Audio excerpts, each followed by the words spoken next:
హరే కృష్ణ. అందరికీ భాగవతం క్లాస్ స్వాగతం. సో మనం 22 అధ్యాయంలో ఉన్నాం, 4వ స్కందం. సో పృథు మహారాజు ఒక మంచి ప్రామాణిక వ్యక్తిగా ప్రజలకి నేర్పించే క్రమంలో సనత్కుమారుల్ని వాళ్ళు ఆహ్వానించడం జరిగింది. కొన్ని అతి ముఖ్యమైనటువంటి ప్రశ్నలు అడగడం జరిగింది. ఎస్పెషల్గా మాలాంటి సంసారంలో కూరుకొని పోయి ఇంద్రతృప్తే పరమావధిగా జీవించే మాలాంటి వాళ్ళకి భవిష్యత్తు అసలు ఏ రకంగా ఉండబోతుంది, అలాగే ఏమైనా మంచి మంచి జరిగే పరిస్థితి ఏమైనా ఉందా అని అడగడం. తర్వాత ఇలాంటి పరిస్థితుల నుంచి బయటపడడానికి మాలాంటి వాళ్ళపైన మీరు దయ చూపించారు. భగవంతుడు మీ రూపంలోనే ఇక్కడంతా తిరిగి మమ్మల్ని ఉద్ధరించడానికే భగవంతుడు మిమ్మల్ని పంపిస్తున్నాడు, మీ రూపాల్లో ఆయనే వస్తున్నాడు అని చెప్పడం. తర్వాత అసలు దీని నుంచి బయటపడే మార్గం ఏమైనా ఉందా అసలు అని పృథు మహారాజ్ అడిగినప్పుడు మన రాజ్ కుమారులు వాళ్ళు ఏం చెప్తున్నారు. యాక్చువల్గా మీకు ఇవన్నీ తెలియకుండా ఏం లేవు, మీకు మీకు మొత్తం తెలుసు.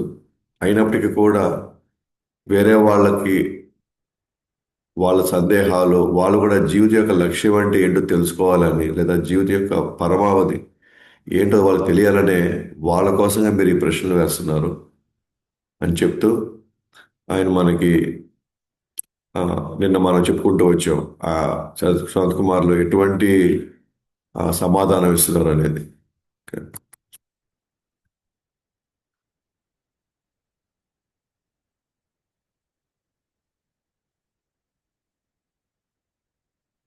సో ఎవరైతే భగవుడి యొక్క సేవలో నిమగ్నం అవుతారో వాళ్ళు అతి కష్టమైనటువంటి కామక్రోధాలని బయటికి తీయడం అనేది అంత అంత అంత ఈజీ కాదు, చాలా కష్టమైంది. ఒక ఒక డై ఖనిజ ఖనిజ అద్దకం ఒకసారి అది అంటితే అది పోవడం ఎంత కష్టమో, అలాగే మన హృదయంలో ఉన్న కామ కోరికలు నిర్మూలించాలంటే కూడా అంతే కష్టం. కానీ ఎవరైతే పాద పద్మాలని నిరంతరం కీర్తిస్తారో, అంటే ఆ సేవలో పాల్గొంటారో వాళ్ళు చాలా ఈజీగా ఇక్కడి నుంచి వాటిని తొలగించుకోగలుగుతారు. అయితే ఈ శాస్త్రాలన్నీ ఇచ్చింది కూడా మానవాళి మేలు జరగటకే. శారీరక భావనపై అనాసక్తి రావాలి, భగవంతుడిపై ఆసక్తి రావడానికి. అనేకమైనటువంటి భగవంతుడి యొక్క అనేక కార్యములు నిమగ్నమైనప్పుడు అభ్యసించడం, విచారించడం, అన్వయించడం, పూజించడం, మహిమలను వినడం, జపించడం, పరమాత్ముడు సంబంధం పెంచుకోవడం వల్ల అతను పవిత్కరించబడతాము. ఇంద్రజప్తి మరియు డబ్బు డబ్బు సంపాదించడమే మాత్రమే ఆసక్తి ఉన్న వ్యక్తులతో సాంగత్యం చేయకుండా ఆధ్యాత్మికంలో పురోగతి సాధించాలి. అలాంటి వాళ్ళతో ఎవరైతే అభక్తులు ఉన్నారో వాళ్ళతో సాంగత్యాన్ని పూర్తిగా నివారించాలి. ఎప్పుడైతే మనం భక్తుల సాంగత్యంలో ఉంటామో అప్పుడు మాత్రమే భౌతికమైనటువంటి ఆ భోగాల పట్ల మనకి ఆసక్తి తగ్గి అసహించుకోవడం ద్వారా మన ఉన్నత స్థితికి చేరుకోవచ్చు. సో ప్రశాంతంగా ఎవరైతే హరిమహిమ అని అమృతాన్ని తాకుండా ఉంటారో వాళ్ళు ప్రశాంతంగా జీవించలేని విధంగా వాళ్ళు జీవిస్తారు. దాన్ని అమృతాన్ని తాగాలనుకుంటే వాళ్ళ జీవితాన్ని వాళ్ళు మలుచుకోవాలి.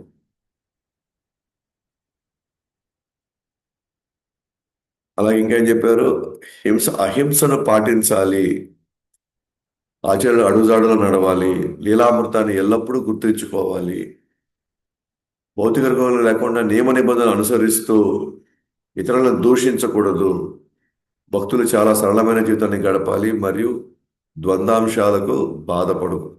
సో ఈ విధంగా వాళ్ళు వాటన్నిటినీ సహించడం నేర్చుకోవాలి, వీటన్నిటిని కూడా. సో భగవంతుడి యొక్క దివ్య గుణాలను నిరంతరం వినడం ద్వారా భక్తుడు భక్తి సేవను క్రమంగా పెంచుకోవాలి. ఎప్పుడైతే శ్రవణం చేస్తామో అప్పుడే సేవ కూడా సరైన భావంలో చేస్తాము. మనం శ్రవణం చేసినప్పుడు మనం భగవంతుడి దగ్గరికి వెళ్ళి మనం పెట్టేటువంటి పాత్రలు సేవలో భాగంగా నైవేద్యం పెట్టడం కావచ్చు, లేకపోతే మన హారతులు తీసుకోవడంలో, ఈ హారతి ఇవ్వడంలో కావచ్చు, లేకపోతే భగవంతుడికి అలంకరించేటప్పుడు కావచ్చు, మనం శ్రవణం చేస్తూ ఉంటేనే మనం పెట్టేటప్పుడు కూడా, భగవంతుడు పెట్టేటప్పుడు కూడా అదే భావంతో నేను దేవదేవుడైనటువంటి భగవంతుడితో ఇప్పుడు నేను ఆయన ప్రత్యక్షమైన సేవలు నేను పాల్గొంటున్నాను. ఆ భగవంతుడు ఎంత దయమయుడు కాకపోతే నాలాంటి అధముడు కూడా ఇటువంటి అవకాశం నాకు ఇప్పిస్తున్నాడు అని చెప్పేసి ఎవరైతే శ్రవణం చేస్తారో ఈ భావంతో సేవ చేస్తారు. శ్రవణం చేస్తూ ఉండే వాళ్ళకి ఈ భావన ఎప్పుడూ ఉంటుంది. ఎప్పుడైతే శ్రవణం ఉండదో, శ్రవణం లేనప్పుడు మనము అదే భగవంతుణ్ణి ఒక చెక్కనో ఒక రాయిగా మనం చూడబోతాం. మనం ఎప్పుడు మనది చెక్క లేదా ఒక రాయి అని మనం అనుకుంటామో ఆటోమేటిక్గా మనం చేసే సేవలో చాలా చాలా అంటే అపరాధాలు చేసేదానికి అవకాశం ఉంటుంది. ఆయనతో వ్యవహరించేటప్పుడు మనం అదృష్టమైన వాళ్ళు, మనకు భాగ్యం కలిగిందనే భావనలో వేరు. ఓకేనా? నేను లేకపోతే నీకు ఇప్పుడు ఈ సేవ ఎట జరుగుతుంది అనే ఆలోచన చేసేది వేరు.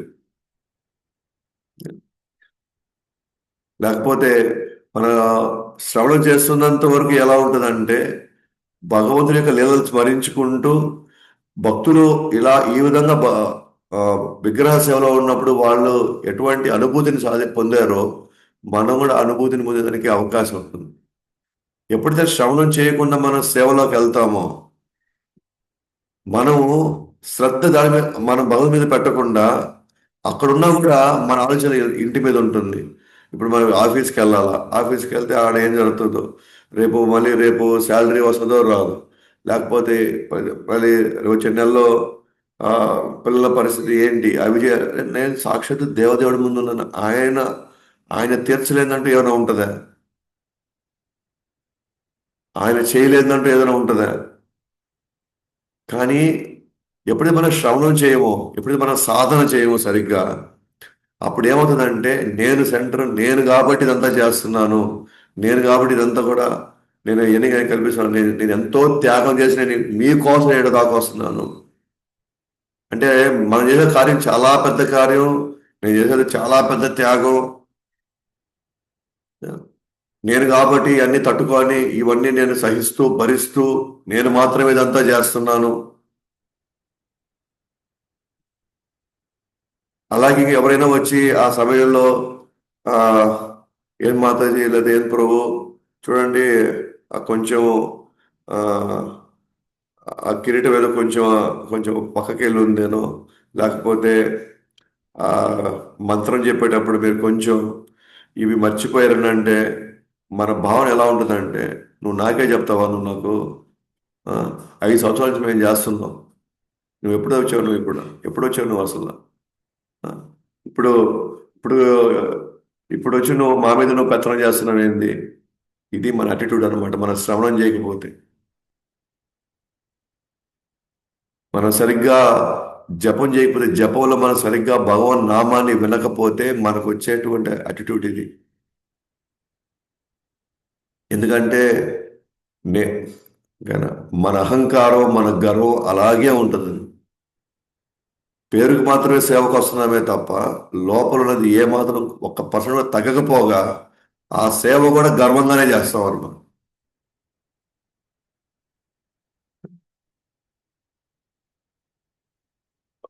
వాళ్ళు ఏం చెప్పారు, మన మనల్ని ఇంకొంచెం సేవలో భగవంతుని దగ్గర అవ్వాలనే కదా వాళ్ళు ఆ మార్పులు చేసుకోవాలి. లేకపోతే అదే అపరాధం వల్ల మన శాశ్వతంగా సేవకే దూరం అయిపోతాం మనం.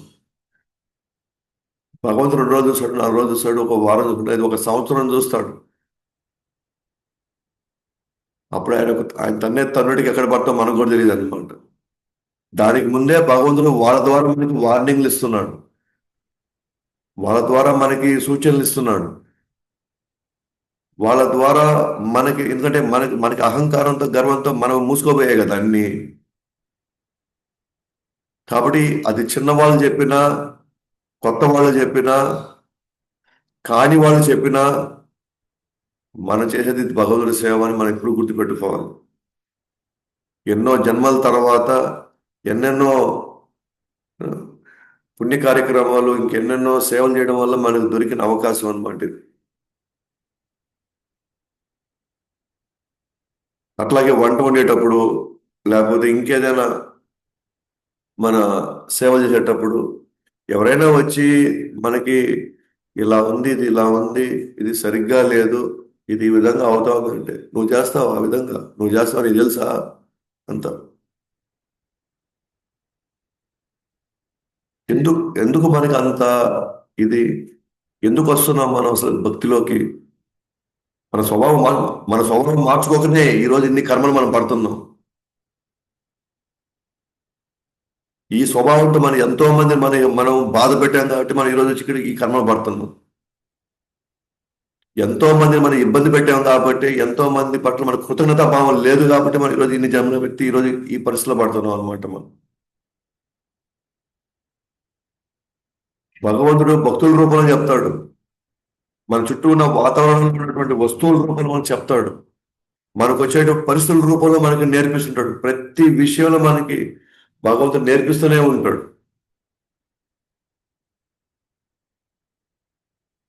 మనకి ఇంకెవరో వచ్చి మనకి చెప్తున్నారు అనుకోండి, ఇంకెవరో వచ్చి మనం సరి చేసుకోమంటే మరి మనకి యాక్చువల్గా వాళ్ళ పట్ల కృతజ్ఞత భావం ఉండాలి మనకి.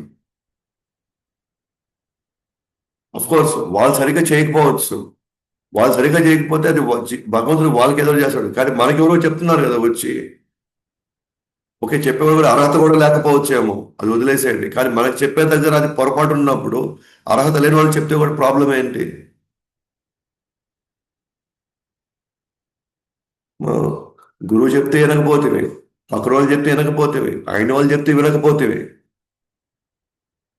లేదా మన పరిస్థితులు మన లెఫ్ట్ రైట్ సెంటర్ పడుతున్నా మనం వినకపోతే ఉంటుంది. ఇక ఏ విధంగా భగవంతుడు మనకి మన మన స్వభావం మార్చాలి? ఆయన ఏమో అన్ని దారులు చెప్తున్నాడు, ఆయన మనకి ఏదో ఒకటి చేద్దామని, మనం మార్చుకుంటామేమో అని.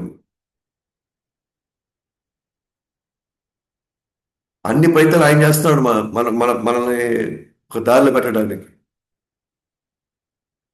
కానీ మనం ఎవరు మాట వింటామని తెలుసా? లోపల దగాపడ్డ ఈ మనసు మాట వింటుంటాం అనమాట మనం.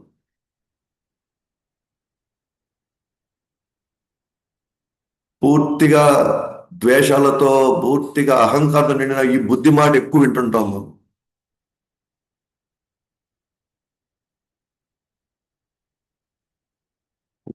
సో ఎవరి మాట వినకుండా తీసుకున్న సొంత నిర్ణయాల వల్లనే ఎన్నో జన్మలలో ఈ రోజుకి మనం ఇబ్బంది పడుతున్నాం. అండ్ ఇప్పుడు కూడా మనం మారకపోయాం అనుకోండి, ఇంక మళ్ళీ మనం కావాల్సినన్ని ఇంకా జన్మలు కావాల్సినంత ప్రయాణం మళ్ళీ మూట కట్టుకొని మళ్ళీ కూడా మళ్ళీ కర్మలు చేసుకొని ఇంకా అదే ఇది శాశ్వతంగా ఇంకా మనం తిరుగుతూ ఉండమే ఇక్కడ ఇంకా మనం.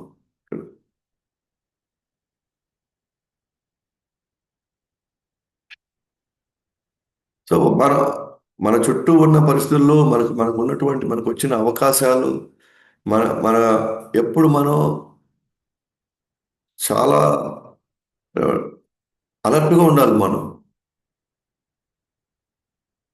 ఎక్కడి నుంచి వస్తున్నాము, ఎందుకు వస్తున్నాము, ఏం చేయడానికి వస్తున్నాము ఇక్కడికి, ఏం కావాలని చెప్పి మనం ఇక్కడికి వచ్చాము, అది ఎప్పుడు మనం మనసులో పెట్టుకోవాలి. మన ఇల్లు మందిరం ఒకటి కాదు, మన ఇంట్లో ఉన్న వాళ్ళు మందిరంలో ఉన్న వాళ్ళు ఒకటి కాదు. ప్రతి ఒక్కరూ ఇది మనం గుర్తుపెట్టుకోవాలి మనం.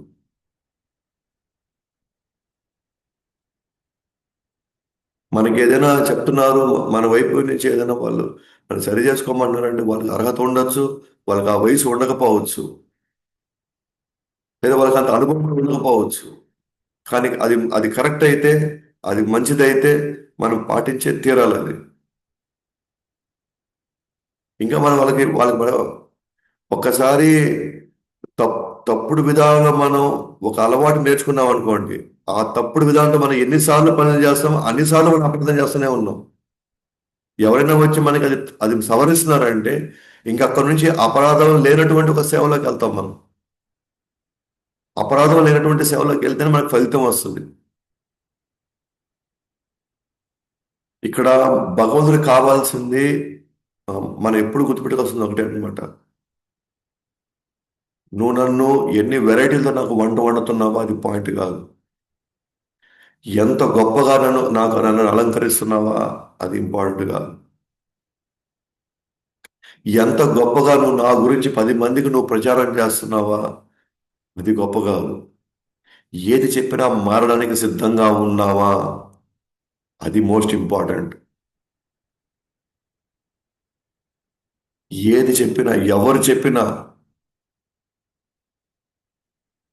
భక్తిలో ఎవరు చెప్పినా ఏది చెప్పినా ఎటువంటి వాళ్ళు చెప్పినా సరే మారడానికి మన మనసు, మన అహంకారం, మన గర్వం రెడీగా ఉందా, అవి మనం తగ్గించుకొని వినమ్రతతో వాటిని తీసుకొని మనం చేయడానికి సిద్ధంగా ఉన్నామా అది మోస్ట్ ఇంపార్టెంట్. దాన్ని అంటారు అటిట్యూడ్ అంటారు. అటిట్యూడ్ అంటే మనం దేనికైనా సిద్ధంగా ఉన్నామా. అందుకే భక్తి స్టార్ట్ అయ్యేది వినమ్ర భావంతోనే. మనకంటే తలదన్నే వాళ్ళు మనకంటే you know, పెద్ద పెద్ద స్థాయిలో చేసే వాళ్ళు భగవంతుడికి కావాల్సినంత మంది ఉన్నారు. మనం ఆ వరుసలో ఎక్కడున్నా కూడా మనకు తెలియదు. మనం ఏం చేస్తామో భగవంతుడు తెలియదు అసలు. మనం చూసుకోవాల్సింది ఏంటంటే నేను ఈ రోజుకైనా మారడానికి సిద్ధంగా ఉన్నానా, ఏది చెప్పినా నేను చేయడానికి నేను సిద్ధంగా ఉన్నానా. ఆ అది భగవంతుడికి కావాల్సిందే. పత్రం పుష్పం ఫలం తోయం యోమ్య భక్త్యా ప్రయచ్చతి. భక్తితో పెట్టామంటే భక్తి అంటే ఏంటి? ఆయన సేవ కోసం నేను ఏ విధంగా మారడానికైనా ఏ స్థాయిలో నేను దిగడానికైనా నేను సిద్ధమే. నాకు ఆయన యొక్క చూపు నా మీద నిత్యం పడుతూ ఉండాలి.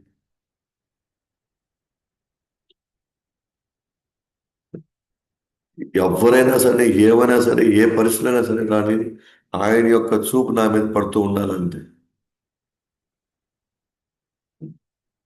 ఆ- అలాంటి వాళ్ళే చివరి దాకా భక్తిలో ఉంటారు. అలాంటి వాళ్ళే చివరి దాకా ఉండి వాళ్ళు ఖచ్చితంగా గోలోకానికి పోతారు. అంతేగా మేము బ్రహ్మాండంగా వండగలుగుతున్నాం, మేము అలంకారం చేయగలుగుతున్నాం, మేము గొప్ప గొప్ప క్లాసులు ఇవ్వగలుగుతున్నాం, దానివల్ల అసలు ఏం కాదు ఇక్కడ. మన తలదన్నే వాళ్ళు వస్తారనమాట అవి చేసుకోవడానికి. భగవంతుడు మనకి ఇన్ని అవకాశాలు ఎందుకు ఇస్తున్నారు అని అంటే ఇన్ని అవకాశాలు మనకి ఇచ్చేది మన మనస్తత్వం మార్చుకోవడానికి. గతంలో మనం ఎట్లా జీవించామో మనం అలాగే జీవించడానికి సిద్ధమైతే మన ఇక్కడి నుంచి ఒక ఇంచు కూడా మనం లాభపడం, మన ప్రయోజనం ఏమీ పొందం అన్నమాట. పైగా భగవుడి యొక్క సేవకి శాశ్వతంగా మనం దూరం అవుతాం. మన తోటి వాళ్ళు మనం గౌరవించలేకపోతే, మన తోటి వాళ్ళని మనం లెక్క చేయకపోతే, మన మన మన మధ్యలో ఉన్న వాళ్ళని మనం గుర్తించకపోతే, వాళ్ళు ఇచ్చే సూచనలు సలహాలు కూడా మనం మనసులో పెట్టుకొని వాటి మీద మనం దృష్టి సారించకపోతే మనం కాపాడే వాళ్ళు ఎవరు ఉండరు. మీరు అనుకున్న భగవంతుడు మన ముందుకు ఎప్పుడు వచ్చి ఇదిగో నేను నువ్వు మార్చుకో, ఇదిగో అమ్మ నువ్వు మార్చుకొని భగవంతుడు ఎప్పుడు చెప్పడు. మనకు ముందుకు రావాల్సిన కర్మ ఆయనకి అసలు లేదు.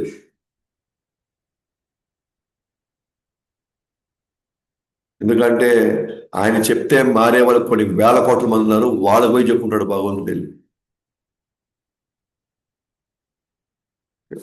మనలాంటి అహంకారంతో నిండి గర్వంతో నిండిన వాళ్ళ దగ్గరికి భగవంతుడు రావాల్సిన అవసరం లేదు. ఎందుకంటే మన అహంకారం మన గర్వం చాలు మనల్ని ఎట్లా ఫుట్బాల్ ఆడాలన్నట్లు ఆడతాయి అన్ని జీవితాలు, మన జీవితాల్లో. ఎన్ని రకాలుగా మనం ఒక కింద మీద పడతాం మనకి ఊహకు కూడా అందదు అన్నమాట. మనం ఆ కాస్త కోస్తో అవకాశాన్ని బట్టి మన గురువులు లేకపోతే మనకు కొంచెం ఉన్నత శ్రేణి భక్తులు మనం ఇంకా అదృష్టవంతులు, వాళ్ళు మనల్ని వాడుకుంటున్నారు సేవలో. వాళ్ళనే వాళ్ళు లేకపోతే మనం ఈ దరిదాపు మందిరం దరిదాపులు కూడా మనం రాము, రాలేము కూడా. మందిరం దరిదాపుల్లోకి రాలేము కదా, రేపు మళ్ళీ ఇంట్లో మనకి జపం చేయడం కూడా కష్టమైపోతుంది. ఇప్పుడు మనం అనుభవించే ఆ మాత్రం మనశ్శాంతి, ఆ మాత్రం కొద్దిగా ఎక్కడో కొంత మనం ఎంతో కొంత ఆనందం మనం పొందుతున్నాం చూసారా, అది కూడా మనం పొందలేము. సో మనం చాలా ఆ, జాగ్రత్తగా, చాలా ఆ, మనకి ఈ భాగ్యం మనకు కలిగింది అని, ఈ అదృష్టం ఎన్నో జన్మల తర్వాత వచ్చిందని మనం కాపాడుకోవాలి వాటిని.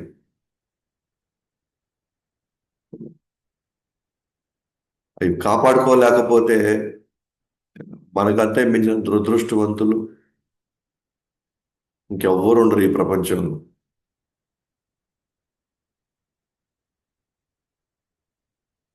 సో భగవాన్ యొక్క దివ్య గుణాలను నిరంతరం వినడం ద్వారా భక్తి సేవను క్రమంగా పెంచుకోవాలి. ఆ లీలలో భక్తుల చెవులకి చాలా అలంకరణ వంటివి.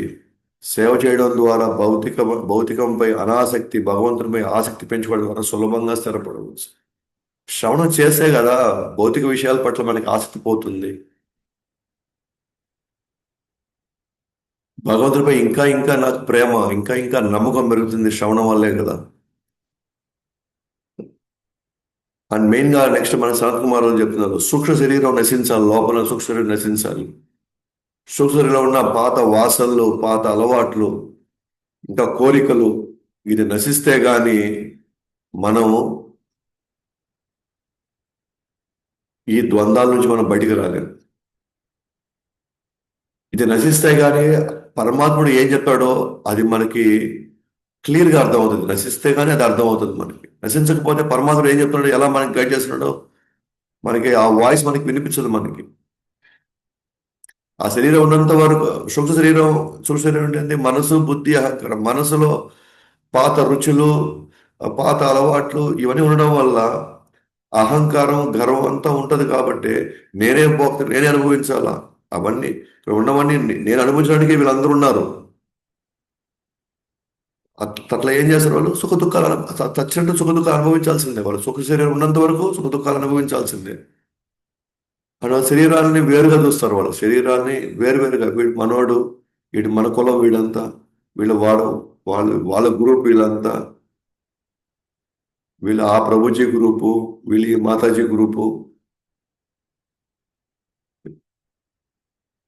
ఎట్లాగో మనం మామూలు మామూలు జీవితంలో మనకి ఎట్లాగో వేరుపాటువాదం ఎలాగో వచ్చేసింది. పెద్ద పెద్ద కుటుంబాలని ఆల్రెడీ చిన్న చిన్న కుటుంబాలే ఆల్రెడీ మనం నరకం అనుభవిస్తున్నాం ఇప్పుడు. మనకు ఒక సమస్య లేదా మనకు ఒక కష్టం వచ్చినప్పుడు పక్కన ఊరు లేరు అసలు మనకి. అన్నీ మనమే చేసుకోవాల్సి వస్తుంది. ఎందుకు? మన అహంకారం మళ్ళీ మన ఇది ఈ ఈ ప్రాబ్లం వల్లనే. మళ్ళీ మనం భక్తులు కూడా మనం అలాగే చేసుకున్నాం అనుకో, ఉన్న అది కూడా పోతుంది అనమాట. ఇంకా మన జీవితం ఇంకా మనం బాగుపడడానికి మనకి అవకాశం కూడా మనకు ఉండదు అనమాట. శరీరాలు వేరుగా చూడటం, నల్లటోళ్ళు వేరు, తెల్లటోళ్ళు వేరు, ఇవన్నీ ఎందుకున్నాయి? మనసులో ఉన్న ఈ కామక్రోహ మధుమత్సరాలు ఇవి మనల్ని, అది నశింపజేయడానికే మనం సేవలోకి రావాలి, అది నశింపజేయడానికే మనం జపం చేయాలి, అది శ్రవణం చేయాలి. సూక్ష్మ శరీరం లేనివారు పరమాత్ముని దర్శించగలరు. భగవంతుని కోరికలు తీర్చడానికి ప్రయత్నిస్తారు, శరీరాలు భిన్నంగా చూడరు. ఎవరు?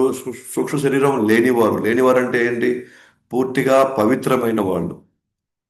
సూక్ష్మ శరీరం పూర్తిగా పవిత్రమైన వాళ్ళు.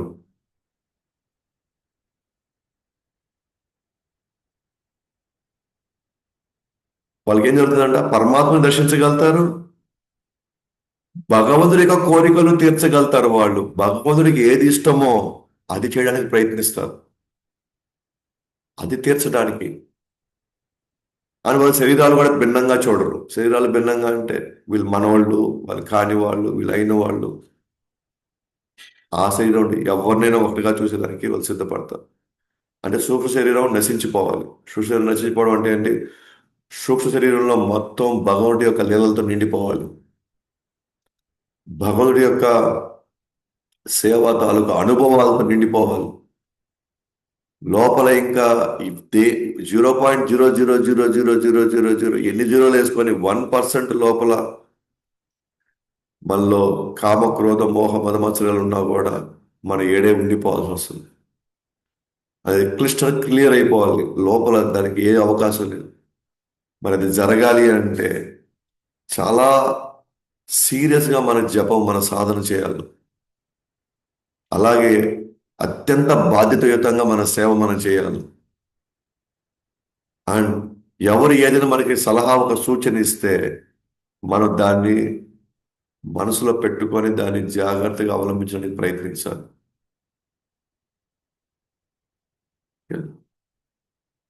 అలా చేసే వాళ్ళకి మాత్రమే సూక్ష్మ శరీరం క్రమక్రమంగా పాత వాసనలు, పాత సంస్కారాలు, కోరికలు ఇవన్నీ పక్కకి వెళ్ళి అప్పుడు పరమాత్మను దర్శించుకోవడమే కాకుండా ఇప్పుడు భగవుడికి ఏం చేయాలో దాని గురించి ఎక్కువ ఆలోచిస్తాం. నేను, నా వాళ్ళు, నా ఇది, నా సంపాదన, నా అది ఇప్పుడు పక్కకి వెళ్ళిపోతుంది. అండ్ వాళ్ళందరినీ సమదృష్టి చూడగలుగుతారు, వాళ్ళనే పండిత అంటారు. ఇంద్రియ తృప్తి పరచడానికి ఆలోచనలు మొదలవడంతో మనసు అలజడి గురవుతుంది, బుద్ధి విచక్షణ జ్ఞానం కోల్పోతుంది, శృతి మొత్తం పోతుంది, జ్ఞానం నాశనం అవుతుంది. ఇంద్రియ తృప్తి పరచడానికి ఆలోచనలు మొదలయ్యాయి అనుకోండి లోపల, ఇంద్రియ తృప్తి పరచడానికి.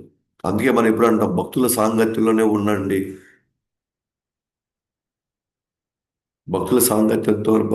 భక్తులతో మాట్లాడుకోండి. ఎందుకంటే ఒక్కరిని మనం బయట వాళ్ళకి మనం ఎక్కువ టైం ఇచ్చామనుకోండి, వాళ్ళు వాళ్ళ జీవిత ఆశయాల గురించి మాట్లాడినప్పుడు దాన్ని వాళ్ళు జస్టిఫై చేసుకుంటారు వాళ్ళు. ఏదైనా ఆ మాత్రం మనం ఆ, బంజారా హిల్స్ లోనో, Hyderabad Banjara hills Jubilee hills ఆ మాత్రం మనకు ఒక 4 సెంటర్ మనం భూమి ఉండబడలేం. మనకి అది ఉంటేనే కదా మనకు గౌరవం ఉండేది ఇక్కడ ఈ ప్రపంచంలో.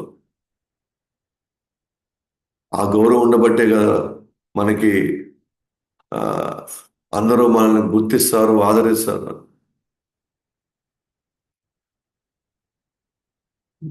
అక్కడ 4 సెంట్లు భూమో, ఇంకొక దగ్గర ఇంకో దగ్గర, ఇవన్నీ ఎవరు చేస్తారు? వాళ్ళ వాళ్ళ అది వాళ్ళ ఆశయం, వాళ్ళకి తెలియదు ఇంకా భగవంతుడు, మనం, సంబంధం, భ- మానవ జన్మ యొక్క ఉద్దేశము, మన యొక్క లక్ష్యాలు ఎలా ఉండాలి, అవన్నీ వాళ్ళకి ఏం తెలియదు వాళ్ళకి. కానీ మనం వెళ్ళి వాళ్ళ ట్రాప్లో పడతాం అన్నమాట. యాక్చువల్గా వాళ్ళని మనం మన దారికి తీసుకుని వస్తే వాళ్ళు బాగుపడతారు. మనం వాళ్ళ దారికి పోయామనుకోండి, వాళ్ళ వాళ్ళ వాళ్ళు బాగుపడకపోగా మనం బాగుపడుతున్నటువంటి ఏదో ఏదో ఇప్పుడిప్పుడే చిన్న చిన్న 2-3 అడుగులు వేసుకుంటూ వెళ్తున్నాం మనం. మన జీవితం సర్వనాశనం అయిపోద్ది అక్కడి. మనం ఎప్పుడో ఒకటి గుర్తుపెట్టుకోవాలి, మనం అందరం కూడా ఏంటి అని అంటే గొప్ప గొప్ప చక్రవర్తులు, ఏనా, అలెగ్జాండర్ లాంటి వాళ్ళు ఈ భూమిని మొత్తం నా కబంధ హస్తాల్లో పెట్టుకొని అంతా ఎట్టబోయారు ఇప్పుడు అంతా వాళ్ళంతా. వాళ్ళు ఎప్పుడైనా ఎక్కడ పోయారు, ఏం చేస్తున్నారు? ఈ భూమి ఇప్పుడు వాళ్ళ పేరు మీద ఉందా, ఇంకెవరైనా పేర్ల మీద ఉన్నాయి ఇప్పుడు ఇవన్నీ?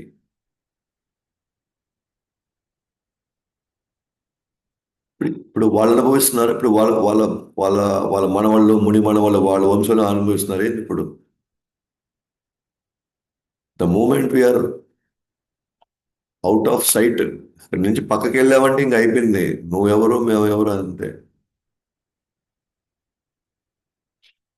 ఆఖరి రోజుల్లో మనం భగవంతుని గుర్తుపెట్టుకోలేకపోయాము అనుకోండి, ఏనా? మనం అనుభవించింది చాలా తక్కువ, కానీ దానివల్ల మన పరిణామాలు, మనకు రాబోయేటువంటి దాని యొక్క రియాక్షన్స్ చూసారా, కొన్ని జీవిత కాలాల్లో మనం పడుతుంది. కానీ అనుభవించింది మాత్రం నాట్ ఈవెన్ 15 మినిట్స్.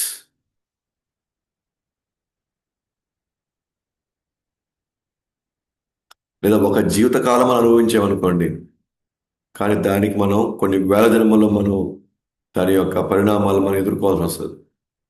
నేను లాభం పొందిన ఇంత అయితే దానికి నేను కష్టపడాల్సింది అనంతం. ఇంకా ఇంద్రతృప్తి ఎప్పుడు మొదలవుతుంది? ఇంకా ఆలోచనలు ఎప్పుడు మొదలవుతాయి? వాళ్ళతో సాంగత్యం చేస్తేనే స్టార్ట్ అవుతాయి మళ్ళీ. ఇట్ట కాదంటారా మనం కనీసం ఇంకొక బిజినెస్ స్టార్ట్ చేయాలంటాం మనం. అది అట్లా అంటే ఇది ఎట్లా అంట.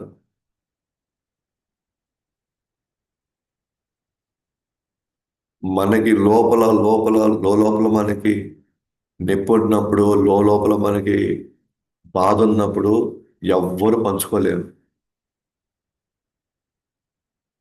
మన మన రూట్ అంతే. అండ్ మన రూట్ భగవంతుడి యొక్క మార్గానికి జోడించబడిందా, హ్యాపీ, సేఫ్ సైడ్లో ఉన్నట్టు మనం. వన్స్ ఆలోచనలు మొదలు పెట్టాయి అనుకోండి, అప్పుడు మనసు అలజడి స్టార్ట్ అవుతుంది. చేద్దామా వద్దా, చేద్దామా వద్దా, అటు పోదామా ఇటు పోదామా, నిద్ర కూడా లేదు ఇంక తర్వాత. వాళ్ళ అటు పోతే ఏమవుతుంది, ఇటు పోతే ఏమవుతుంది, ఇటు పెడితే ఇట్లా జరిగితే ఏమవుతుంది, అట్లా జరిగితే ఆల్రెడీ స్టార్ట్ అయిపోయింది కదా ఇంకా. ఇంకా మనసు ఆల్రెడీ స్టార్ట్ అయింది అనుకోండి, ఇంకా బుద్ధి మాటని ప్రసక్తే లేదు. విచక్షణ కోల్పోతుంది.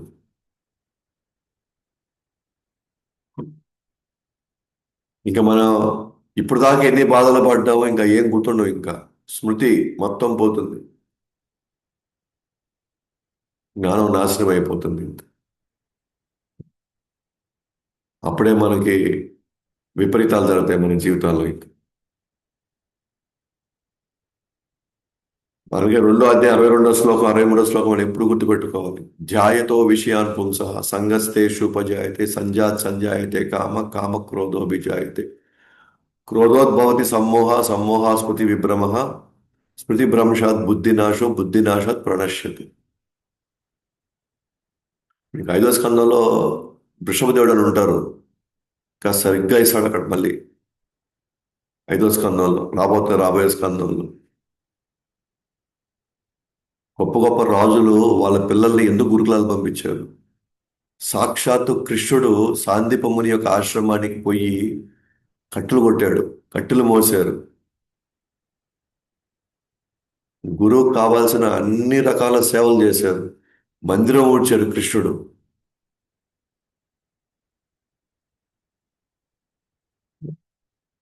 పాత్రలు కడిగాడు కృష్ణుడు గురుకులంలో. ఆ బాత్రూమ్లు కలిగాడు కృష్ణుడు. తర్వాత అన్ని వండి పెట్టాలంటే అన్ని వండి పెట్టాల్సిందే.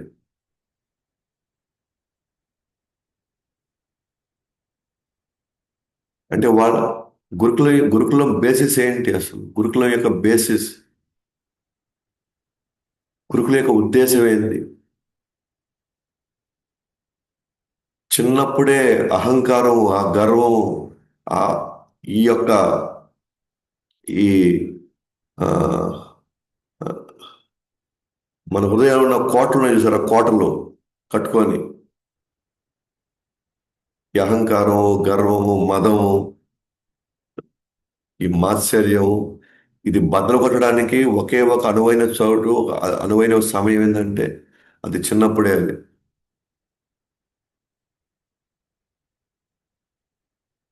ఇవన్నీ బద్దలైతే గానీ మనం ఏంటో మనకు తెలియదు అసలు. మనం భగవంతుడి మీద ఎంత ఆధారపడున్నా కూడా మనకు గుర్తుండదు అన్నమాట.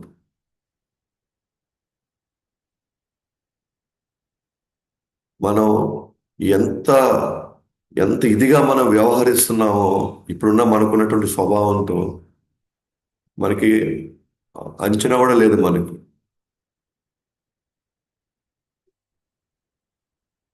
ఎందుకంటే వాళ్ళకి కన్విన్స్ అవ్వాలి, గురుకులంలో వాళ్ళకి కన్విన్స్ అవ్వాలి. ఏమని? వాళ్ళు నమ్మాలి గురుకుల లెవెల్లో ఈ భౌతికమైనటువంటి ఏది కూడా నన్ను కాపాడలేదు అన్న విషయం వాళ్ళకి, వాళ్ళు గురుకుల నుంచి బయట పడిపోయే లోపల వాళ్ళకి ఆ యొక్క కన్విక్షన్, వాళ్ళు సంపూర్ణంగా నమ్మితే గాని వాళ్ళు గురుకుల నుంచి బయటకు వచ్చిన తర్వాత ఇంకా తుచ్చమైన వీటి కోసం వాళ్ళు పరిగెత్తరు అనమాట. వాళ్ళు కేవలం ఆత్మసాక్షాత్కారం మీద మాత్రమే వాళ్ళు పనిచేస్తారు.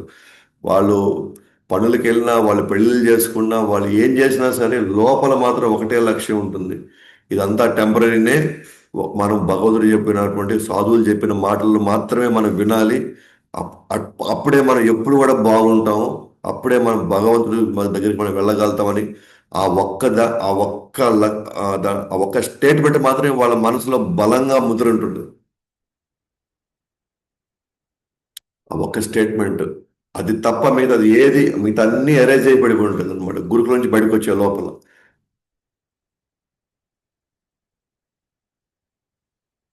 ఆడ కూడా ఉంది. బ్రాహ్మణ, క్షత్రియ, వైశ్య, శూద్ర. ఎస్, వాళ్ళు కూడా ఉన్న బ్రాహ్మణులు ఉంటారు. గురుకుల నుంచి బయటకు వచ్చిన వాళ్ళు బ్రాహ్మణులు ఉంటారు, క్షత్రియులు ఉంటారు, వైశ్యులు ఉంటారు, శూద్రులు ఉంటారు. అంటే బ్రాహ్మణులు ఉన్న వాళ్ళు వాళ్ళు పెళ్లిళ్ళు చేసుకుంటారు, కానీ వాళ్ళు వేదాలు నేర్పిస్తుంటారు. పెళ్లిళ్ళు చేసుకొని వేదాలు నేర్పిస్తారు. పెళ్లిళ్ళు చేసుకొని రాజ్యాలు చూస్తారు. వైశ్యులు పెళ్లిళ్ళు చేసుకొని వ్యాపారాలు చేస్తారు. కానీ వ్యాపారంలో కావచ్చు, రాజ్యం వెళ్ళడంలో కావచ్చు, లేకపోతే ఒకరు వేదాలు చెప్పడంలో కావచ్చు, లేదా ఒకరు శూద్రులుగా ఉండొచ్చు. వాళ్ళు బయటికి వెళ్ళినా కూడా శూద్రులు కూడా వాళ్ళు పని చేస్తారు. కానీ ఏది కూడా ఉదయం 9కి వెళ్తే రాత్రి 12 దాకా కూర్చోవడం అలాంటి పనులు చేయరు. ఎంతవరకు అవసరమో అంతవరకే పని చేసుకొని మిగిలిందంతా సాధువులు చెప్పేదానికి వినడం మీద ఎక్కువ సాధువులకు సేవ చేయడంలో వాళ్ళ జీవితం పణంగా పెట్టి ఎక్కడి నుంచి బయటపడతారు అనమాట వాళ్ళు.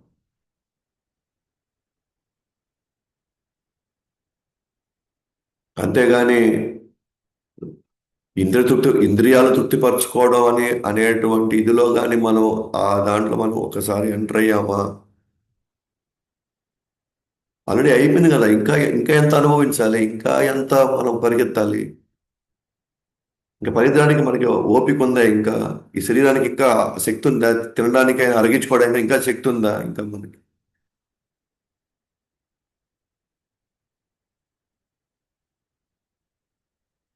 గొప్ప గొప్ప చక్రవర్తులు, గొప్ప గొప్ప సామ్రాజ్యాలన్నీ వాళ్ళవే వాళ్ళ కళ్ళ ముందు కుప్పకూలిపోతున్నాయి కదా.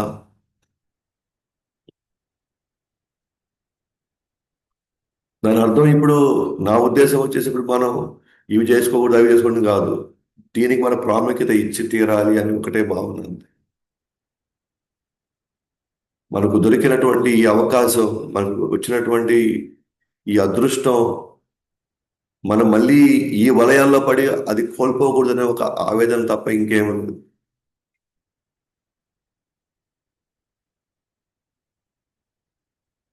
మళ్ళీ మనం చివరికి వెళ్ళినప్పుడు మళ్ళీ మనం మోసపోయామనే ఫీలింగ్ మనకు ఉండకూడదు మళ్ళీ.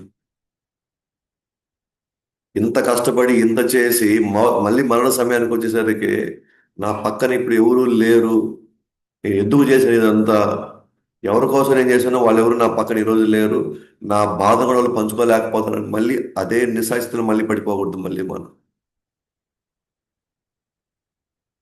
ధనమును ఇంద్రియ తృప్తి కోసం వాడినట్లయితే అన్ని లక్ష్యాలు నాశనం అయిపోతాయి. జ్ఞానము మన విజ్ఞానము కోల్పోతాము, అధమ జన్మలు మళ్ళీ ఎత్తుతాము. ధనమును ఇంద్రియ తృప్తి కోసం వాడినట్లయితే, అంటే ధనం కావాల్సిందే, కానీ దేనికోసం వాడాలి? తెలివితేటలు కావాల్సిందే, దేనికోసం వాడాలి? మనకి ఆరోగ్యం కావాల్సిందే, దేనికోసం వాడాలి?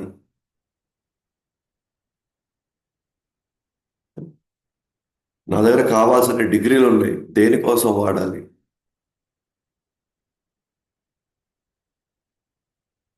అది మళ్ళీ మనం దీన్ని ఎట్లా డబల్ చేసుకోవాలా, దీన్ని మళ్ళీ ఎట్లా మనం త్రిబుల్ చేసుకోవాలా అని పెట్టానుకోండి, అక్కడ మన జ్ఞానం విజ్ఞానం ఏమి లేదు, ఇంకా అట్లా అయిపోయిందంటున్నాం. అంతిమంగా మళ్ళీ మనం అధమ జన్మ ఎత్తడానికి మనం రెడీగా ఉండాలి మళ్ళీ మనం.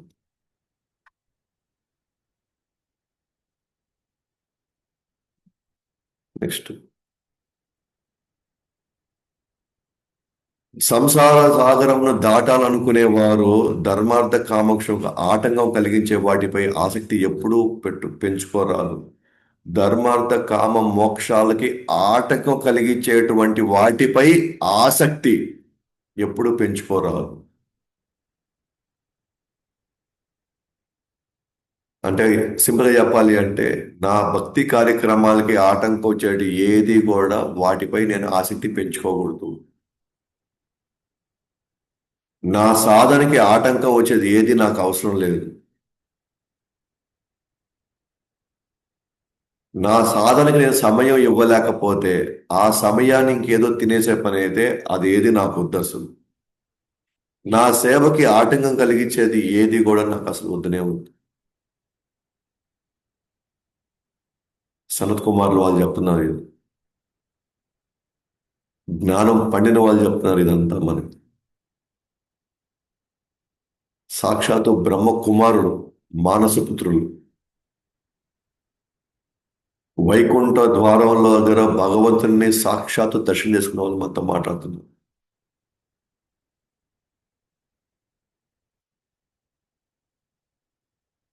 మనకి మానవ జన్మ వచ్చినటువంటి ఈ అద్భుతమైనటువంటి అవకాశం ఎక్కడ పోగొట్టుకుంటారో, ఎక్కడ మళ్ళీ పక్కదారి పడతారో వీళ్ళ ఆవేదనతో చెప్పే మాటలు ఏంటి. మళ్ళీ ధర్మ అర్థ కామం ఉంది కదా, మోక్షం కదా, కాబట్టి ఈ మూడు ఉన్నాయిలే. కాబట్టి నెక్స్ట్ లైన్ ఉంటే 4 పురుషార్థాల్లో మోక్షం చాలా ముఖ్యంగా పరిగణించాలి. మిగిలిన 3 మరణంతో నశిస్తాయి, హరిస్తాయి. 4గిట్లో మనం మోస్ట్ ఇంపార్టెంట్ మనం దృష్టి పెట్టాల్సింది మోక్షం మీద. మోక్షం అనేది మరణం తర్వాత కొనసాగేది. ధర్మ అర్థ కామ 3 మరణంతోనే అన్ని ఎగిరిపోతాయి. భగవంతుడు కాల రూపంలో తాత్కాలికమైన భౌతిక ఉన్నత లేదా అధమ లక్ష్యాలు హరిస్తాడు కనుక వాటి ఉనికి కేవలం భౌతిక గుణాలకే పరిమితమైనవి. భగవంతుడు కాల రూపంలో ఏం చేస్తున్నాడు? తాత్కాలికమైన ఈ భౌతిక నేనేదో గొప్పగా అయిపోయానో, అయ్యోయ్యో నేనేమి చేసుకోలేకపోయినానో, ఏవైనా సరే కాలం అన్ని లేపేస్తుంది ఇదంతా. అంటే నేను ఊహల్లో బతికానమాట ఇప్పుడు దాకా. నేను బాగా ఎత్తున ఎదిగి నేను పెరిగినా, నేను ఉన్నా హై లెవెల్లో ఉన్నా, నేను లోవెస్ట్లో నాకు రోజు బాధలే, నాకు రోజు బాధలే, నాకు రోజు కష్టాలే, నాకు అత్త అయింది, నాకు ఇట్లా అయిందని రోజు మదన పడుతున్న మనకి కింద కూడా 2 గుణాల ప్రభావానికే పరిమితమైనవి. అది అది గుణాల వల్ల మనము సుఖమో దుఃఖమో అనుభవించాము అన్నమాట. అది కాలంలో అన్నీ లేపేస్తుంది. తక్కువ ఉన్నది లేపేస్తుంది, పైన ఉన్నది లేపేస్తుంది. పైన గొప్ప స్థానాన్ని లేపేస్తుంది, అధమ స్థానాన్ని కూడా లేపేస్తుంది. అంటే కేవలం మనం ఏంటంటే మనలో ఉన్న ఈ త్రిగుణాల వల్ల వచ్చిన ఎమోషన్స్తో మనకు కొన్ని రోజులు సుఖము, కొన్ని రోజులు దుఃఖం. అది నిజమైన సుఖం, నిజమైన దుఃఖం కాదు.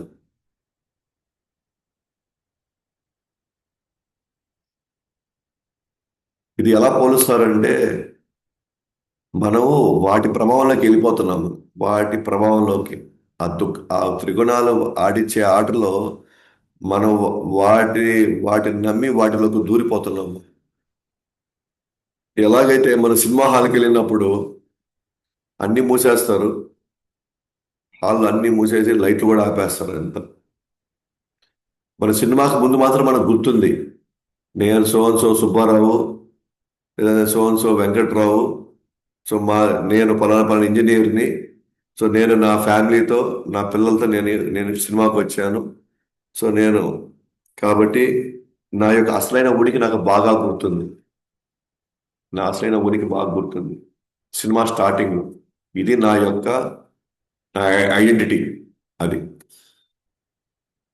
సో సినిమా లైట్లన్నీ ఆపేసిన తర్వాత ఎప్పుడైతే స్క్రీన్ మీద మన బొమ్మ పడుతుందో ఆ స్క్రీన్ మీద మనం అలా చూస్తూ చూస్తూ చూస్తూ చూస్తూ ఎక్కడికి వెళ్ళాము అని అంటే నెమ్మదిగా ఒక్కొక్కరు ఒక్కొక్క పాత్రలోకి ప్రవేశించేశాడు. ఇంకా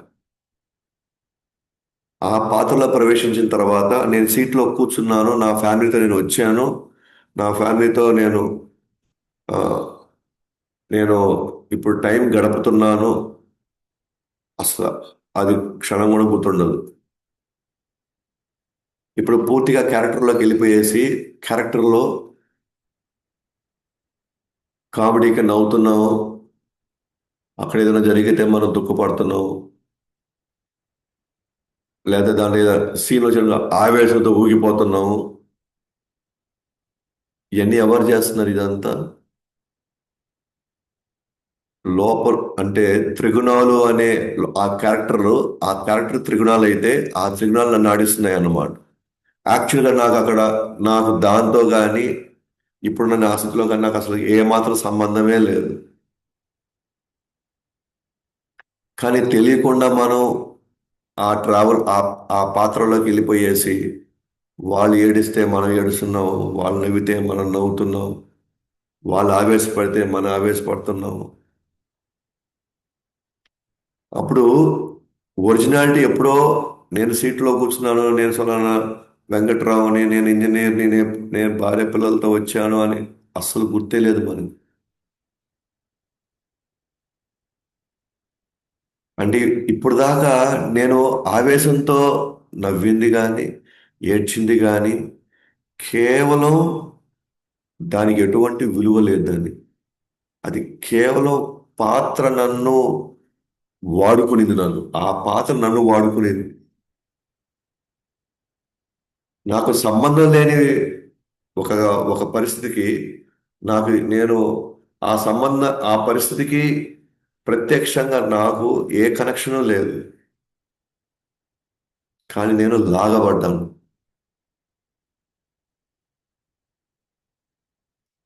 నేను ఇప్పుడు ఏడ్చేదానికి నవ్వేదానికి నేను ఆవేశపడిన దానికి ఏమైనా అసలు వాల్యూ ఉంది అసలు?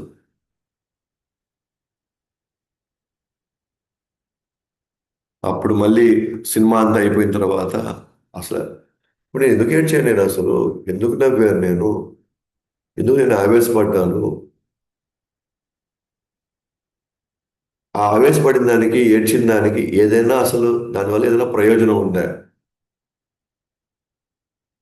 అదే విధంగానే మన ఒరిజినాలిటీ, నేను కృష్ణుడి యొక్క అంశాన్ని అన్న పాయింట్ వదిలేసి నాది గోలోకం కదా, నాది వైకుంఠం కదా అన్నటువంటి ఆ యొక్క పూర్తిగా అది మానేసి ఈ డ్రామాల్లోకి వచ్చేసి నేను చూడు, మేము చచ్చిపోయే లోపల అంత చేయాలా, నేను ఇంత చేయాలి, నేను ఇక్కడ ఉన్న మన చుట్టూ ఉన్న క్యారెక్టర్లతో వాళ్ళ క్యారెక్టర్లో మనం మునిగిపోయాం. ఇక్కడికి వచ్చి ఇక్కడ మునిగిపోయి వాళ్ళు ఏది మనకి ఆ స్క్రీన్ లో మనకి ఏది చూపిస్తే అదే. అందరూ ఇంజనీర్లు అయిపోవాల్సిందే, అందరూ డాక్టర్లు అవ్వాల్సిందే, అందరూ రాజకీయ నాయకులు అవ్వాల్సిందే, ఇక్కడ 5 అంతస్తులు కడితేనే నువ్వు మనిషివి, నీకు కనీసం 10 కార్లు ఉంటేనే కానీ నువ్వు అసలు నిన్ను నేను అసలు మనిషి కింద లెక్కే చేయము మేము. ఎవడెవడో స్టేట్మెంట్లు ఇస్తే ఆ ఆవేశానికి నేను గురి అవ్వడం ఏంటి, ఆ సెంటిమెంట్కి నేను బలి అవ్వడం ఏంటి, వాళ్ళు నవ్వమంటే నేను నవ్వడం ఏంటి, వాళ్ళు ఏడవమంటే నేను ఏడవడం ఏంటి?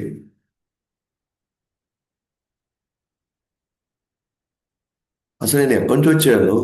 అసలు ఇలాంటి పరిస్థితి నేను ఎందుకు రావాల్సి వచ్చింది, ఇక్కడ ఇలాంటి పరిస్థితుల్లో నేను ఎందుకు ఇరుక్కోవాల్సి వచ్చింది?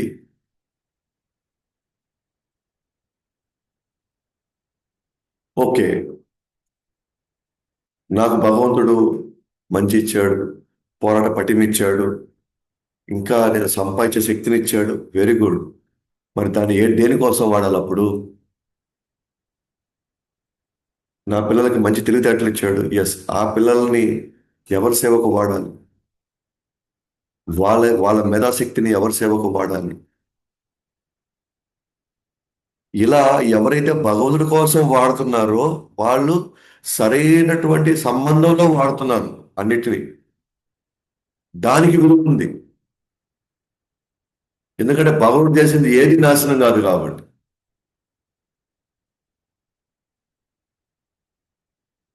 మిగతా వాళ్ళకంతా నేను చూసాను కదా, మన క్యాపిటల్లో దూరిపోయేసి మనం ఎగురుతున్నాం, నడుస్తున్నాం, పడుతున్నాం, నవ్వుతున్నాం.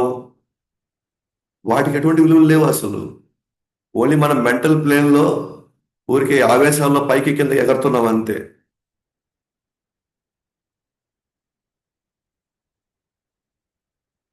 కానీ అందుకనే భగవంతుడి కాలరూపంలో తాత్కాలికమైన భౌతిక ఉన్నత లేదా ఆదమ లక్ష్యాలు మొత్తం హరిస్తాడు. మన ఏదో ఉన్నత లక్ష్యాలు పెట్టుకోవచ్చు, ఎగిరిపోయింది అదంతా. నేను ఎప్పటికైనా కలెక్టర్ అవ్వాలా, ఏడు కలెక్టర్ అవుతారా, ముందే ఎగిరిపోతా, హరిచ్చేస్తాడు మొత్తం. మరి సరే కలెక్టర్ అయ్యాం, దాన్ని సంపాదించిన పేరు, సంపాదించిన డబ్బులు, హోదా మొత్తం హరించేస్తాడు తర్వాత.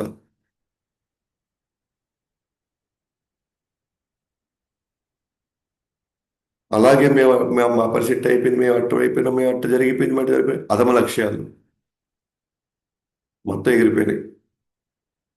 కేవలం భౌతిక గుణాలకు మాత్రమే పరిమితమైనటువంటి కొన్ని ఎమోషన్స్ మాత్రం ఉన్నాయి అంతే. ఈ మొత్తం ఆడిన డ్రామాల్లో కొన్ని రోజులు ఏడ్చాను, కొన్ని రోజులు నవ్వాను, కొన్ని రోజులు నేను ఆవేశపడ్డాను, కొన్ని రోజులు అలా అయ్యాను, ఇలా అయ్యాను. కేవలం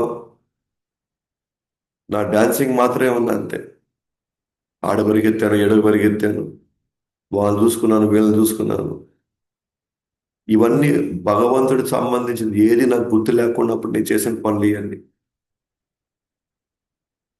ఇప్పుడు మనం భగవంతుడు ఎవరో అని తెలిసినప్పుడు, ఆయనకి మనకు సంబంధం ఏంటో తెలిసినప్పుడు, మనం ఎక్కడికి వెళ్ళాలో మనకు క్లియర్ అయినప్పుడు, ప్రతి విషయాన్ని మనం భగవద్ సేవలకు వాడాలి. కొంతమంది డబ్బులు లేకపోవచ్చు కానీ సమయం ఇవ్వచ్చు. కొంతమందికి వాళ్ళ తెలివితేటలు మేధస్సుని ఇక్కడ ఇవ్వచ్చు. కొంతమంది డబ్బులు ఇవ్వచ్చు. కొంతమంది ఒక పేరుతో ఒక మాటతో సహాయం చేయొచ్చు. ఎలాగైనా సహాయం చేయొచ్చు. ఎందుకనంటే వాటికి విలువ ఉంది. అవి మన వెనకాలే వస్తాయి ఖచ్చితంగా. అన్నిటిలో నివసించే పరమాత్మపై ఒకరు సో అస్మి అంటూ ధ్యానం చేయాలి. ఇది ఫస్ట్ మన సనత్ కుమార్ ఏం చేశారు, ఫస్ట్ వీళ్ళని జ్ఞాన మార్గంలోకి ఆ, జ్ఞాన మార్గంలో వీళ్ళు తీసుకెళ్లాలని చెప్పేసి వాళ్ళు ఫస్ట్ ఒక అటెంప్ట్ చేశారన్నమాట. అంటే కర్మ, జ్ఞాన, అష్టాంగ, ఫైనల్ గా భక్తి. అంటే యాక్చువల్లీ వీళ్ళు కూడా స్టార్ట్ అయింది జ్ఞాన మార్గంలో స్టార్ట్ అయ్యారు సనత్ కుమార్. తర్వాత భగవుడి యొక్క పాద పద్మాలపై ఉన్నటువంటి ఆ తులసి వాసన అది విని వాళ్ళు ఒక్కసారిగా జ్ఞానంలోంచి వాళ్ళు భక్తిలోకి వచ్చారు. సో ఫస్ట్ వాళ్ళు జ్ఞానం సంబంధించినటువంటి సాధన గురించి ఫస్ట్ మాట్లాడుతున్నారు. అన్నింటిలో నివసించే పరమాత్ముడు, అన్నింటిలో చెట్లలో పుట్టల్లో నివసించే పరమాత్ముడిపై ధ్యానిస్తూ ఏమని తలుచుకోవాలంటే సో అస్మి, సో అస్మి, సో అస్మి. అతను నేనేను, అతను నేనేను అన్నట్టుగా ఆ సో అస్మి అనే మంత్రాన్ని జపిస్తూ ఆయనపై ధ్యానం చేయాలి. అలా ధ్యానం చేసిన తర్వాత దివ్యమైన పవిత్రమైన విశుద్ధ విశుద్ధ సత్యమైన పరమాత్ముడితో మనం శరణాగతుడు అవ్వాలి. ఆ స్థితిలో జాగ్రత్తగా పరిశీలించి మాయను దాటిన వాడు తాడు మరియు పామును స్పష్టంగా చూడగలుగుతాడు. పరమాత్ముని ఎవరైతే దర్శించగలుగుతారో లేదా శరణాగతి తీసుకుంటారో ఆ స్థితిలో ఏది సో అస్మి అని ధ్యానం చేయంగా ఏదో ఒక సందర్భంలో స్లోగా మన యొక్క మనసు ఆ పరమాత్ముడి పైన ధ్యానం కుదురుతుంది. ధ్యానం కుదిరిన కొన్ని సంవత్సరాలకి ఎప్పుడో ఒకసారి ఆ పరమాత్ముడికి నేను అంకితం అయిపోవాలి అనేటువంటి ఆ భావన కలుగుతుంది.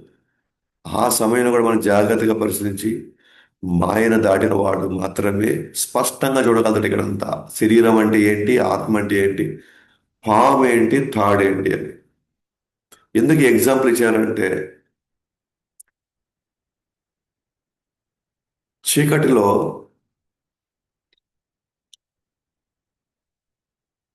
పావుని తాడనుకున్న, తాడుని పావు అనుకున్న రెండు ప్రమాదమే మనకి. అంటే రెండు మనల్ని భయాల్లో పెడుతుంది. భయంలో మనం ఎప్పుడు పెడుతుంది మనల్ని దుఃఖంలో పెడుతుంది. ఏంటది?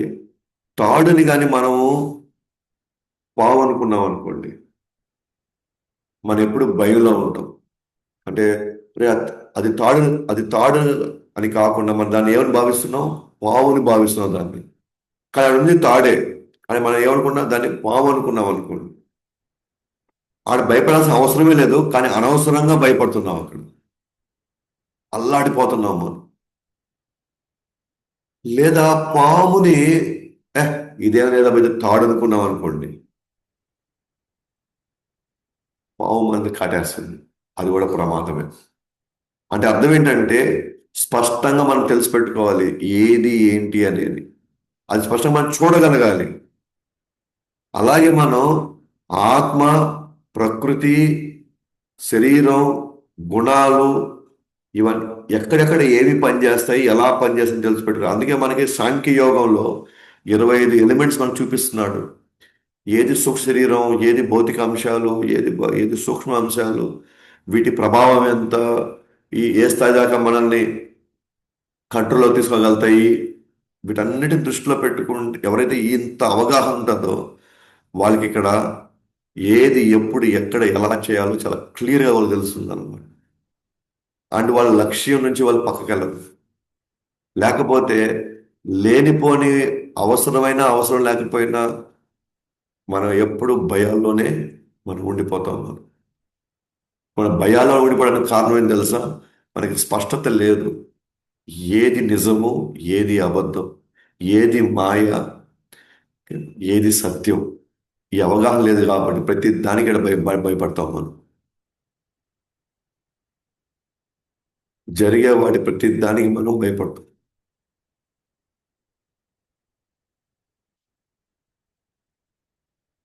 శరీరాన్ని ఆత్మ అనుకున్నా, ఆత్మని శరీరం అనుకున్నా రెండు ప్రమాదమే. శరీరాన్ని ఆత్మ అనుకున్నాం అనుకోండి, శరీరం నశించిపోతుంది. కాబట్టి మనం ఆత్మని తెలిసినా కూడా మనకి వేస్ట్. ఎందుకంటే మన శరీరాన్ని ఆత్మ అనుకుంటున్నాం కాబట్టి. లేదా ఆత్మని మనం శరీరం అనుకున్నాం అనుకోండి, మనం ధీమాగా ఉన్నాం అనుకోండి, కానీ శరీరం నశించిపోతుంది. శరీరాన్ని ఆత్మ అనుకొని శాశ్వతంగా ఉండదనుకున్నా ప్రమాదమే. ఆత్మని శరీరం అనుకొని శరీరం నాతో శాశ్వతంగా ఉండదు అనుకున్నా ప్రమాదమే. ఎట్ట చూసుకున్నా సరే మన సరైన ఫ్రేమ్లో లేవు. మైండ్ సరైనటువంటి బుద్ధి సరైనటువంటి ఇదిలో లేదు, అవగాహనతో లేదు. అయితే ఈ సో అస్మి అని చెప్పి ఏదైతే జ్ఞాన మార్గాన్ని సూచించాడో పృథు మహారాజుకి అది ఏమాత్రం రుచించదు. ఈ ధ్యానం మనకెందుకు స్వామి అన్నట్టుకున్నాడు. ఈ ధ్యానం ఈ జ్ఞానం నాకు వద్దునే వద్దు, దాని మీద అసలు ఆసక్తి చూపించదు. ఆ ముఖంలో ఫీలింగ్స్ అర్థమైపోయినాయి ఎవరు మా సత్కుమారికి.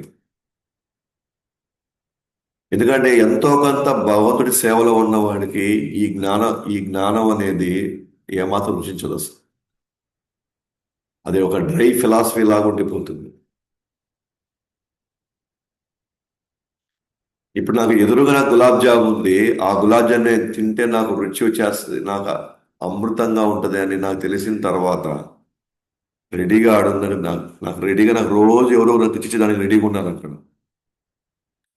నాకెందుకు దాంట్లో ఈ పిండిని తెస్తారు, దాంట్లో ఇంత నీళ్లు కలుపుతారు, దాంట్లో ఇంత ఇంకా సెగ పెడతారు, నాకెందుకు అయ్యండి. నాకు రోజు గులాబ్ జామ్ నాకు రెడీగా వస్తుంటే ఈ జ్ఞాన కర్మ ఈ మార్గాలన్నీ ఎట్లాంటిదంటే భక్తి మార్గంలో ఉన్న వాళ్ళకి అది చాలా బోర్ కొడుతుంది. అది విసుగు వస్తుంది అదంతా. దాంట్లో ఏ రుచి, భక్తి మార్గంలో భగవంతుడి సేవలో రుచి పొందిన వాడికి వీటిల్లో అస్సలు ఆసక్తే ఉండదు. అసలు వీటిలోనే ఆసక్తి లేదంటే ఇంకా భౌతిక విషయాల పట్ల అస్సలు ఆసక్తి ఉండదు. ఇవైనా కొన్ని అట్లీస్ట్ ఈ మార్గాలు ఎక్కడో దగ్గర ఇప్పుడు ఒకసారి ఎంతో కొంత రుచి ఉంది, ఆ రుచితో భగవంతుడు తెలుసుకుంది. భౌతిక వస్తువులు అయితే అసలు రుచి కాదు కదా, అస్సలు అది అంటేనే అసహించుకుంటారు తర్వాత. సో రేపు రేపు చూద్దాము సనత్ కుమారుడు ఇప్పుడు భక్తి, అసలైన భక్తి, శుద్ధ భక్తి అంటే ఏంటో ఇప్పుడు చెప్తాడు అన్నమాట. ఇప్పటి వరకు పరమాత్ముడు, సూక్ష్మ శరీరం, ఇంకా తర్వాత ఇంద్రియాలు, ఇంద్రియ తృప్తి అంతా జ్ఞానం చెప్పాడు ఇప్పుడు దాకా. అట్లాగే వచ్చి సో అస్మి అంటూ ధ్యానం చేయమంటున్నాడు. ఇప్పటి వరకు ఆయన జ్ఞానం గురించి చెప్పాడు. కానీ మన సనత్ కుమారుడు, సారీ మన పృథు మహారాజు మాత్రం మా పొద్దు స్వామి ఈ జనాలు ఈ కామన్ పీపుల్కి అవన్నీ ఏం అర్థం అవుతాయి, సూక్ష్మ శరీరాలు, తర్వాత ధ్యానం, అక్కడ పోవాలి ఇక్కడికి పోవాలి, మన మనలో ఆ, ఈ త్రిగుణాలు అంట, ఈ త్రిగుణాలు ఎట్టుంటాయో అవి ఎటు తీసుకెళ్తాయో, ఇంత విషయం వీళ్ళకంత అవకాశం లేదండి.